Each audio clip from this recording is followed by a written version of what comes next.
So, since I'm the one gonna be on camera, we hit name. I always do that. I skip people. Tell everybody your name. Oh, hi, everybody.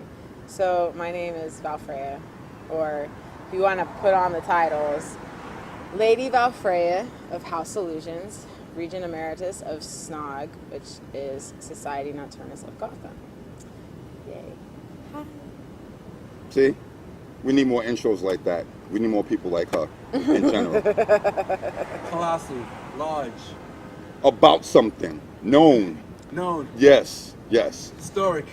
I came in a little bit before you. I Yeah. met you already knowing other famous, known, and right people, right vampires in this. Yes. But what I never asked, and this is where it's going to get good. I don't know exactly how you got in this. So tell us about how you got sired, or who was your sire, or what brought you to this. Okay, yeah. Wow, long time ago. So I moved out here to New York in 2001. It was a few months before September 11th. I was about to say September 11th, Yeah. the year Yeah. that happened. So that happened, and later on the following year, because just trying to adjust, because I moved out here from California. So I moved 3,000 miles Yeah. from California out here to New York in 2001, and all for the sake of love. So, and you see where that got Love- you. yeah, love Pain to in do the it ass. No, so moved out here. I started, actually, a friend of mine that lived next door. She knew that I was really having a hard time trying to adjust to a new neighborhood and a whole new city and a whole new state and a whole new coast. Okay, I'm just like, so she got me a birthday gift, a gift certificate to a dance company, a hip hop dance company. It was called Blade Dance Entertainment at the time. So I started going and practicing with them, and after practice on certain days, we would go do recruitment.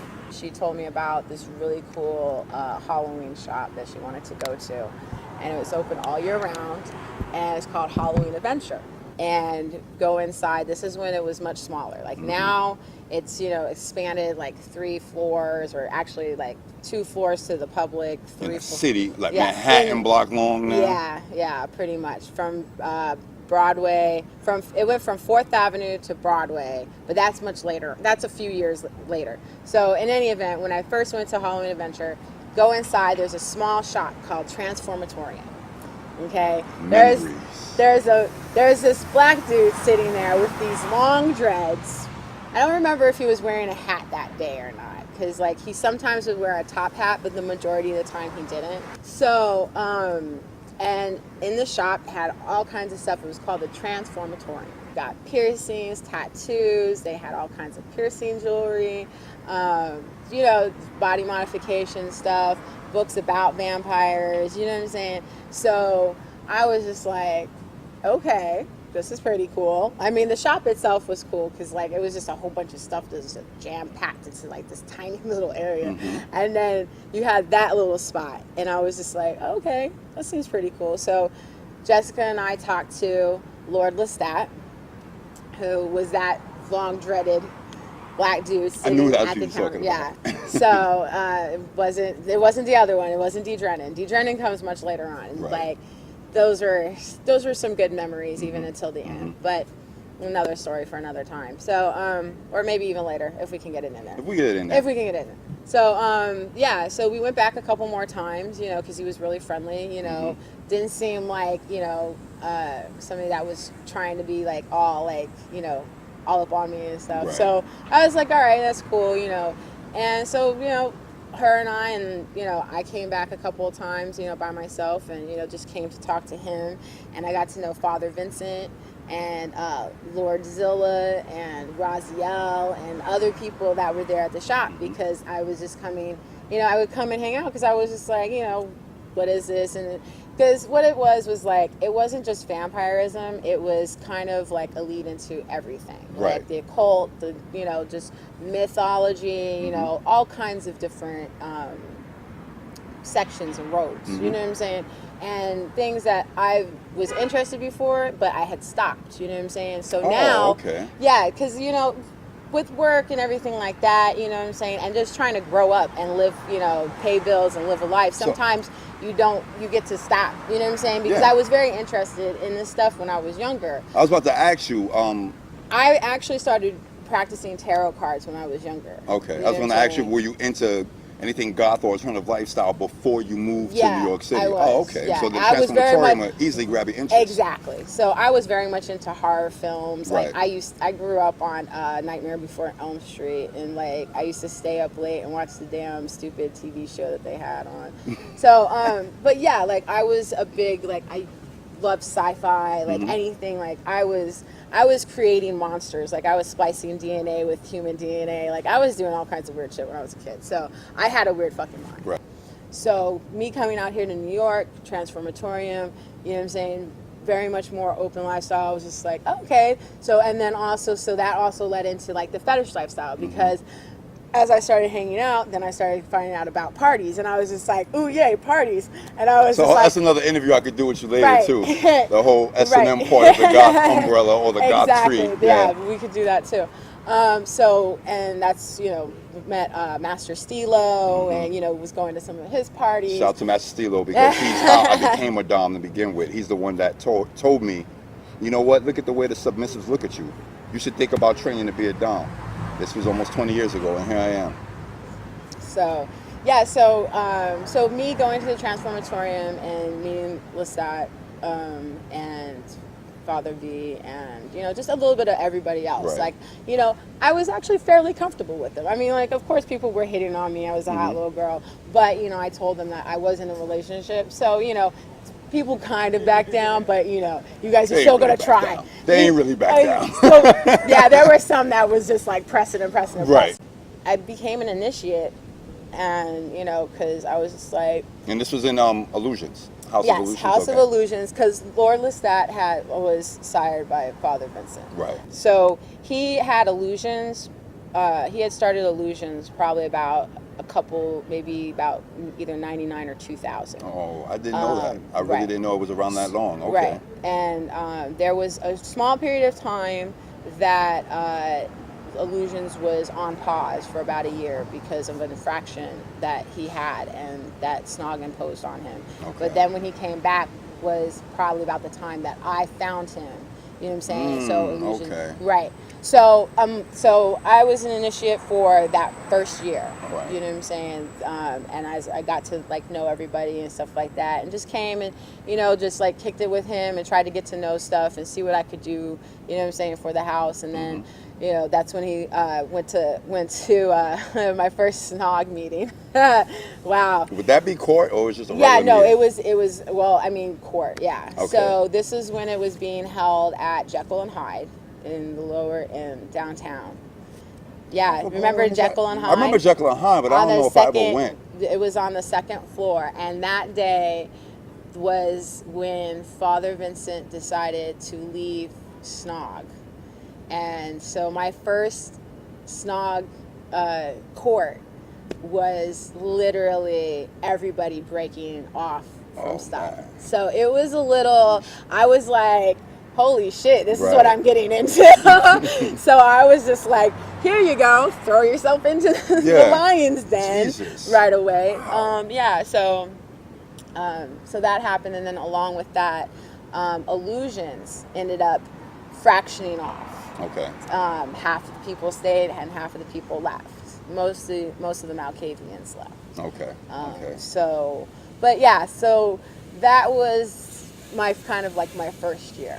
All this was year one of you being in New York. Okay. Well, you know, this is like my second year in New York, but yeah, my first year like into the vampire lifestyle and culture, and was pretty, I mean, it's engulfed my life, because I mean, you know, for me, like, there have been several times that it's really helped me, like, not just artistically, but it's helped me to understand myself a lot better. Well, that's part of what I try to tell a lot of people this. That's part of what this alternative lifestyle, it's for the fun and all that, but part of why it's there, all right, let me rephrase that. Why there are rules and stuff in this, part of the reason there are rules and stuff in this is to better people. But it's up to you to take that and become better. Right. A lot of people don't realize that. So I'm glad you said that because you're proof that it does better people. And you know, the other thing is just like, you know, people, you know, have that dark side. Like, you know, just I tend to find that people in the fetish scene and in the vampire scene, or you know, I'm paraphrasing, okay, when I say vampire scene. Everybody can go, you know, but I'm gonna call it what it is because I'm a vampire. That's what this is about. I'm exactly. a vampire. You know, this is about whatever kind of being you are. Yeah. We know a lot of people don't follow this. A lot of people do follow this. We know that there are different, I call them species, different species of vamp, meaning different types of vampires. Right. And I was going to ask you, when you first brought up the energy and empath convo, what do you consider yourself as? Like, I obviously consider myself sanguine because that's how I got into this. That's how I got turned. That's why the sanguine mark is tattooed on my wrist. Right. But a lot of people are scared of that for obvious reasons. Right. And at the same time, a lot of people don't know that there's different types. They just think if you say that you feed off of energy, and they like what you're saying, for example, on video, they just might simply say that's what I am too. And it doesn't work like that. So can you explain? Well, the best way to explain it is, I mean, I don't cringe from the sight of blood, like, because like I said, I horror films, and then like I just done a lot of medical stuff, so I'm not really like sketchy. I mean, I know the concerns, and you know that there are, you know, pathogens and diseases and stuff that can be spread, but when you do it in a safe environment and you know who you're dealing with, that's, you know what I'm saying. I've had several chicks on several occasions, as soon as they see my face, oh my God, can you bite me? Yeah. I don't know. A lot of people don't know. That's one of the most offensive things you could do to a vampire is if you find them attractive, walk up to them and ask them to bite you. Not even that. They just turn around and they're just so enamored that they're like, oh my God, can you bite me? And this is especially like because True Blood came out, and I actually did a small thing for True Blood. And I did like an interview with them, and it was really funny because like a lot of things that I was saying to them, like during that hour and a half of interviewing, a lot of it came out in that, like in True Blood, like the way they were all like, oh no, we don't drink blood and da da da. In public, that's what they would say. But in the back of her limo, the bitch had like two bitches she was sucking down. And that's how it is with us, you know what I'm saying? In the public eye is one thing, and then that's why I think that's like some shit just really needs to be owned up. Like, motherfuckers lost that shit. That's part of the reason why I'm doing stuff like this. People need to own that shit back up. Like, listen, this is what we do. This is what the fuck we are. Like, trying to sit here and be all fucking, modest and... what is it? Political? Yeah, politically correct. PC. Like, it's really getting fucking stupid. No, and that's, again, that's why I do stuff like this. I'm quick to say now, I'm not going to lie, I was one of those people.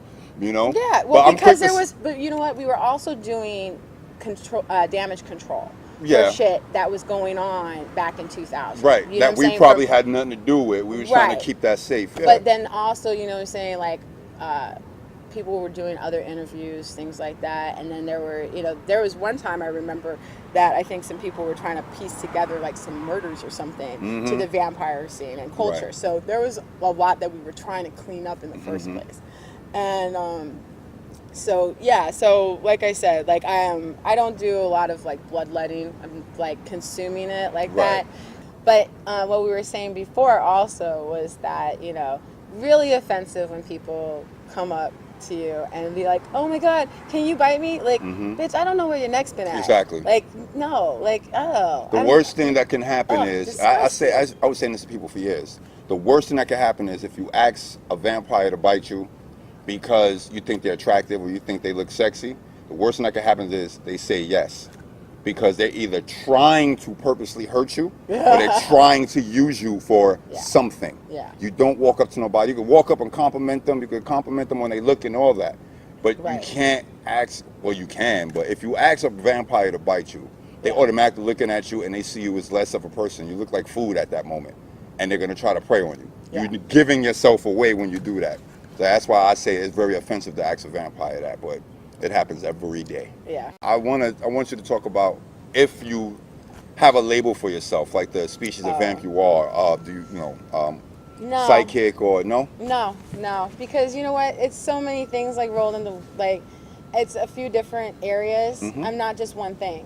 You know what I'm saying? Okay. It's like all right. I know I used to play the saxophone and the piano when I was a kid, Mhm. and I also do theater and I dance. You know what I'm saying? And I draw a little bit. Right. And you know, so those are several different artistic things, and you know, so you can do several things and be like, so no, I don't like labels. Right. Okay. In the first okay. place, like I like blood, I like sex, and you know, Nothing wrong with that. and I like hot people.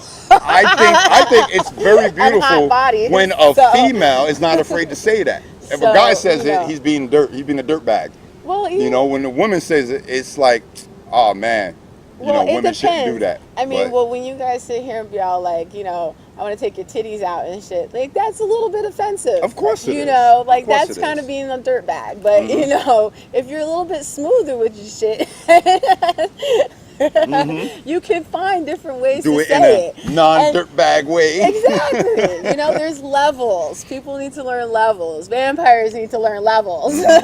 Vampires are a little bit higher than the average person and what Exactly. goes So- on, so they just right. think So- like, oh, I can get away with anything. No, it's still a level of respect, you know, and that's part of another Listen, reason why I'm doing stuff like this. Your mind melding tricks have not come into focus. Mm-hmm. You know, just because like I'm a vampire, no. Like, And if they have come into get your focus, mind control powers under 9 times out of 10 it's not going to work on a vamp who's Power been doing this way persuasion. longer than you. It's not going to be that easy. It's not going to work like that. But and this is how vamps feed off of other vamps. Now that I said that, let's jump into the behavior from what you've seen people in the scene now as opposed to back then. It's no fucking different. You don't think it's any different? I don't think it's any different. Interesting. Because we had people that were getting other people fucking jumped. Yeah. You know what I'm saying? We had, and I'm talking about elders.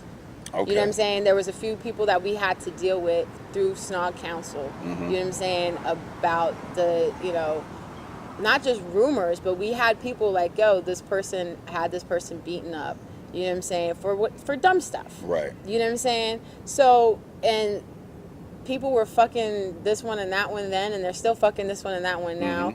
And quite honestly, I don't know why there's not enough new blood back in the scene so that we can have a new circulation of fucking. Because like it seems like that it's just going around and around and around in circles. And I'm not trying to be an asshole and shit, but like I just heard like some stories. I don't know if they're like.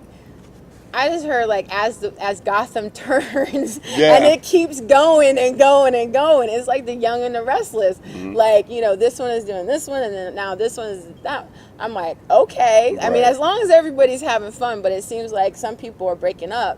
You know what I'm saying? Like some relationships are going down the tube, which, you know, like unfortunately that shit's gonna happen whether it's in the vampire lifestyle or in regular life. You know what I'm saying? Because it's certain situations. If people, you know, are not happy, then they're gonna look for what's gonna make them happy. Exactly. And you know, vampires and other dark entities and creatures tend to like, hey, let's go have fun. Exactly. You know, because we're a lot more open with our sexual nature. I was about to say that, or they're just more. We tend to be a we're little sexually more free. Yeah, we tend to be a little more sexual and okay with that, and that's something a lot of normal people can understand. Also, I had a talk with me and Moloch kind of tapped on this too. The ability to be, well, you said free and all that, but how can I put it? Open-mindedness. Yeah. We can be something simple as being naked around everybody else. It could be like we're getting ready for a party and it's not a big deal. My God, wow, look at her body. Oh, wow, look at her tits. When it's time to go to the party, it's like, oh yeah, a party. You get like that around the average person, it's gonna be, they're gonna act different. Now I'm noticing you be a little too open and too free around vamps, around a new vampire, and they would suddenly snap back into being some young teenager from the ghetto, and you know, and that's why I asked you differences between then and now. Okay. Because where I'm from, I mean, I didn't want to see it, but well, you know what? I have to, you know, to be fully honest, the last like couple of years, I've taken a break. I've, you know, been like not fully MIA, but like I'm not dealing with shit. Right. Because, you know, the fact of the matter was like over 10 years, like 12, almost 13 years. You know what I'm saying? Because like once I became an initiate for my house, for House of Illusions, I actually started doing the scribe work for Lestat, for the house. Okay. So I started going to council meetings like right away, and I would go in place of him. Like I couldn't make any votes or make any decisions, Right. but I could go in his place because he would have to work, and sometimes he couldn't get out of work And on a that Sunday. exposes you to experience things that you probably either wasn't Exactly. ready for, And, that we wouldn't well, even know. It's not even that I wasn't ready. It helped me prepare to go ahead and see what needed to be done. Okay. Because, you know, like everybody else was busy partying and doing this and living their life, and you know, some people were had kids, you know, early on and whatnot. So they were dealing with that. Right. You know what I'm saying? And so when it came to the scene, some people were involved and others weren't. And then others got tired of the drama and the bullshit and left. Right. I had a lot of people leave my house because they were just tired of the drama in the fucking scene. And they were like, yo, we need to go. And it's like, yo, well, we'll miss you. You know what I'm saying? Like, holler at us whenever. Like, some people I've spoken to, some people I haven't. You know, it is what it is. Life moves on. Right. You know, the world turns and, you know, people live. It sucks, though. I hate seeing people leave Yeah, family. I mean, but it sucked too because, you know, I saw quite a few people, you know, leave from the council, you know what I'm saying, that were in positions for such short time, and then, you know, they left. Like,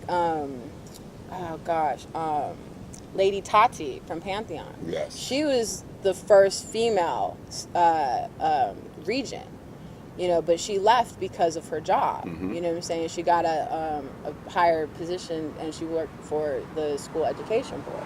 Okay. So she had to leave because she couldn't have the vampire scene messing up her work. Right. You understand what I'm saying? So, you know, and she was freaking awesome. You know what I'm saying? Like, I really did. I loved her a lot. Like, she was really I didn't cool. know this was the reason why she left, though. Yeah, well, see, that's the thing. You know what I'm saying? So there was a lot of things that, you know, went down. And then, you know, like there was one time when me and Havoc ended up doing extra work for Third Watch or whatever. And one elder who, before, like I said, was involved with getting people beaten up and other, Right. like, heinous little fucking crimes like that, wanted to try to make it a big deal and try to get us in trouble with the scene. And we're all like, first of all, any person could have been portraying those vampires in this particular thing. Right. Doesn't, like, just because it's us, like, okay, well, that would make it even better because we just made it better because we are vampires. Okay. You know what I'm saying? But she was trying to say that people were wearing their sigils, and it's like, no, we weren't. And then even with that fact, the actual editing and what was edited into the actual episode Right. was so short and minute that, like, come on, get a fucking grip. Like, are you Okay. hating that bad on the situation that So- your ass is in? You know what I'm saying? You see and witness a lot of hating going back and forth with Yeah. elders. Once they get to that point where they can Yeah, call and shots, they start to just Yeah, do over the negative stuff. over Okay. petty shit. That's why I said I don't see any difference from then and now. So Brought up another point. I'm gonna try to make this the last point. okay, When elders are promoted okay, to elders, to be elders, okay. do you think this? Do you think it should be done? How can I put it? A certain way? Is it something that a way that the graduations and such should be done? What people should look at before they decide who should move up to be an elder? And do you think that would lead to problems in the scene? You know, like they just picked the wrong people because this person's cute. They picked that one because he said he wanted to be an elder. Well, I mean, all right. I see. That's been a long debated question. Okay. That's probably why it was for a on my while. mind. But this is, you know, this came up several times. Right. You know, last decade. You know, Yeah. you know, last decade and the decade before, in the 90s and the 2000s, and now we're in 2010s. Right. You know what I'm saying? So every decade, that question always comes up. Okay. You know what I'm saying? And we've left it up to the individuals of the houses because we never really wanted to sit here and make people feel restrained that they have to be confined to other people's rules and regulations. That's why SNOG never really had, like, we had certain basic principles of stuff so that there would be a small structure. Okay. You know what I'm saying? And we tried to leave it up to the individual clans or houses, to monitor and decide at their own whim and will. Right. Because sometimes people don't put in the work that they're supposed to do. All right? This is true. Case in point. When Lord Lestat left the scene, he gave me the house. I was willing to make my brother Cybers an elder. All right? All he had to do was come to 3 elder meetings. Come to 3 elder meetings because guess what? I need somebody to replace me when I can't when make it. you can't make it there, yeah. Or if I soon decide to step out, I need somebody else there to replace me. If nobody's there to hold my spot or hold the house's spot down, then we're going to lose our spot in this court. Right.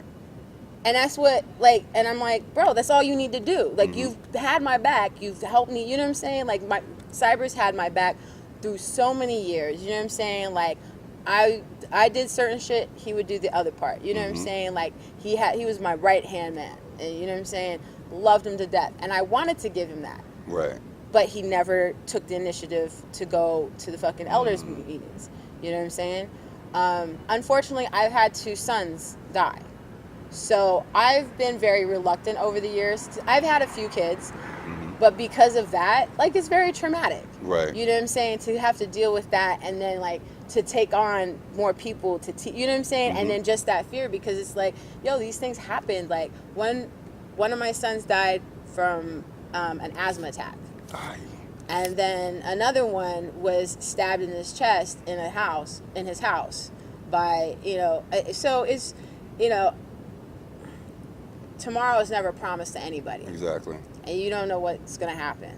So, it's, definitely caused a slight little, constraint on me, but I never stopped giving advice or information to people. Okay. If somebody asked me anything, I would tell them, and give them, the most information I could possibly, tell them, give them areas, well, look, go read here or go do this, look this stuff up.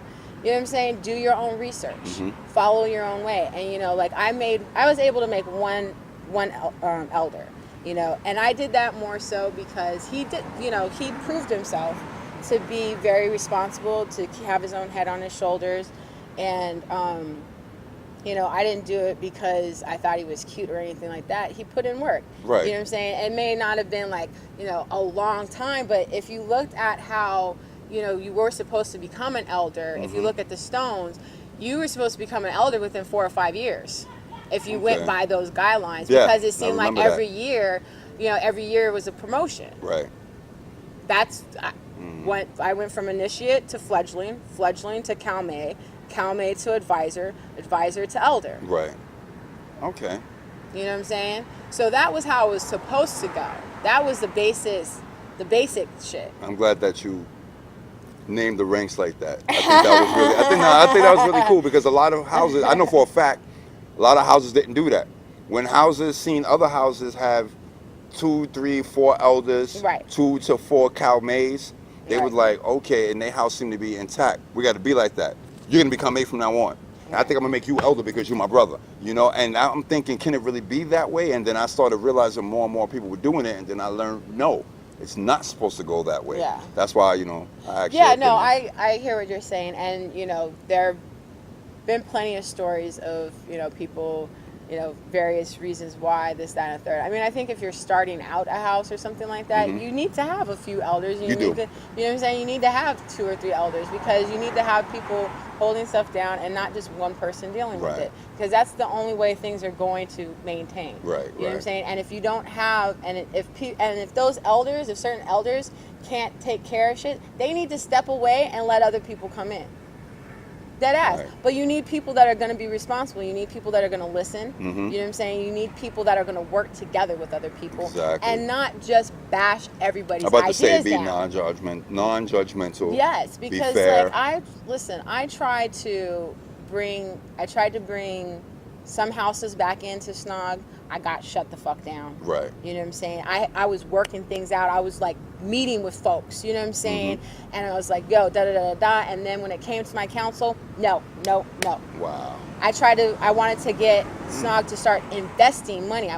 Because we had stopped taking membership dues a long time ago. That was one of our downfalls. And why, when we stopped collecting money was when we didn't have nothing. Exactly. And then Naturally, we couldn't fucking turn things over. We couldn't get nicer stuff for our people. You know what I'm saying? Because nobody was putting in the pot.